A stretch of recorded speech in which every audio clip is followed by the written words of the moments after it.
96,7 Radio Global FM Lombok KL Global dikutip dari suara ntb.com. Dari Matra diberitakan, pemerintah pusat menunda pengumuman dan pendaftaran seleksi CPNS dan P3K tahun 2021 yang semula direncanakan pada akhir bulan Mei lalu. Penundaan pendaftaran CPNS dan P3K tersebut karena adanya Pemda yang mengajukan tambahan dan perubahan formasi. Meskipun ada Pemda yang mengajukan perubahan formasi, namun kecil kemungkinan Pemda di NTB akan mendapatkan tambahan kuota formasi CPNS dan P3K.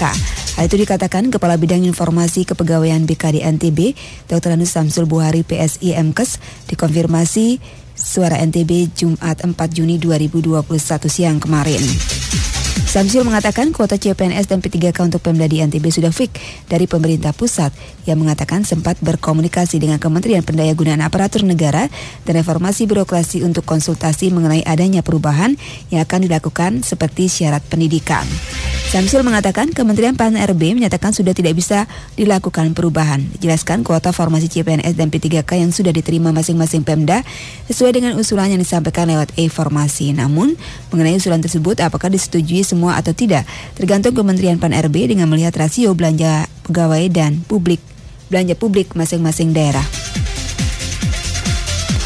Dalam rekrutmen CPNS dan P3K tahun 2021, NTB memperoleh kuota 14.728 formasi. Dengan rincian, Pemprov NTB memperoleh jatah 4.865 formasi, terdiri dari formasi guru, P3K 4.443, CPNS tenaga kesehatan 271 formasi, dan tenaga teknis 151 formasi. Kemudian Pemkot Mataram memperoleh 884 formasi dengan rincian guru P3K 738 formasi, CPNS tenaga kesehatan 118 formasi, dan CPNS tenaga teknis 28 formasi. PMK Lombok Barat memperoleh 1.876 formasi dengan rincian guru P3K 1.752 formasi, CPNS tenaga kesehatan 118 formasi, dan CPNS tenaga teknis 6 formasi. PMK Lombok Tengah memperoleh 2.080 formasi dengan rincian guru P3K 1.886 formasi, CPNS tenaga kesehatan 34 formasi, dan CPNS tenaga teknis 160 formasi. PMK Lombok Timur memperoleh 509 formasi dengan rincian guru P3K 264 formasi, P3K tenaga kesehatan 138 formasi, CPNS tenaga kesehatan 83 formasi, dan CPNS tenaga teknis 24 formasi.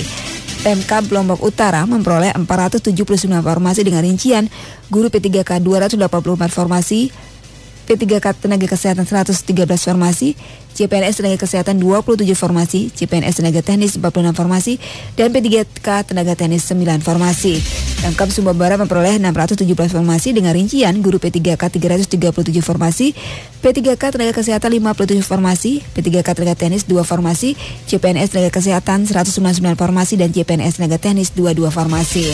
Pemkab Sumbawa memperoleh 1.832 formasi dengan rincian guru P3K 1.613 formasi, CPNS tenaga kesehatan 137 formasi, dan CPNS tenaga teknis 82 formasi.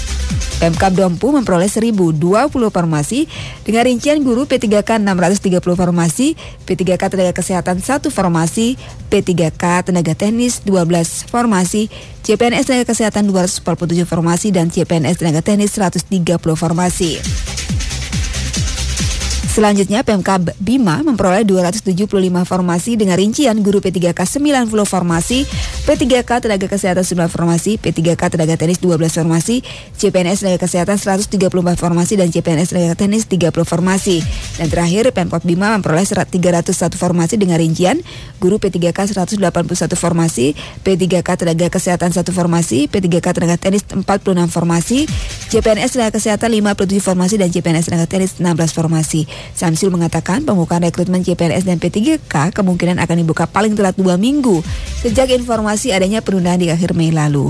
Untuk itu, ia meminta pelamar agar mempersiapkan persyaratan administrasi yang dibutuhkan, sehingga ketika pendaftaran dibuka, pelamar sudah siap mengupload persyaratan yang dibutuhkan.